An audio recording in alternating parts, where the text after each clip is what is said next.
નમસ્કાર, GS news 24/7 માં આપનું સ્વાગત છે। હવે જોઈએ આજના સમાચાર। ઠાસરા પોલીસ સ્ટેશનમાં આગામી શિવજીની યાત્રા સંદર્ભે શાંતિ સમિતિ મીટિંગનું આયોજન કરવામાં આવ્યું। ઠાસરા પોલીસ સ્ટેશનમાં બદલી થઈ આવેલ પીએસઆઈ રાવલ સાહેબનું મુસ્લિમ સમાજના આગેવાનો મલેક મુસ્તફા મિયા અને મલેક અજીમ મિયા દ્વારા પુષ્પગુચ્છ આપી સ્વાગત કરવામાં આવ્યું। આગામી તારીખ 2/9/2024ને સોમવારના રોજ પૂરા થતા પવિત્ર શ્રાવણ માસ અંતે કાઢવામાં આવતી શિવજીની શોભાયાત્રાના સંદર્ભે આજરોજ તારીખ 31/8/2024ના રોજ ઠાસરા પોલીસ સ્ટેશનના ઠાસરા પીએસઆઈ રાવલ સાહેબની ઉપસ્થિતિમાં શાંતિ સમિતિની મીટિંગનું આયોજન કરવામાં આવ્યું, જેમાં ઠાસરા શહેરના હિન્દુ સમાજના આગેવાનો તેમજ મુસ્લિમ સમાજના આગેવાનો હાજર રહ્યા હતા।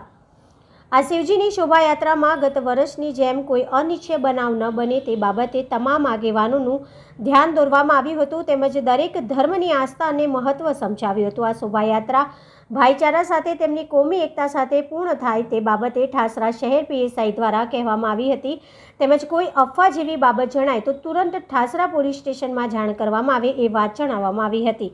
આ શાંતિ સમિતિની મીટિંગમાં હિન્દુ મુસ્લિમ સમાજના આગેવાનો હાજર રહીને અનિચ્છનીય બનાવ ન બને તેની બાહેધરી લીધી હતી। Reporter Zuber Kola, GS news 24/7 Thasra.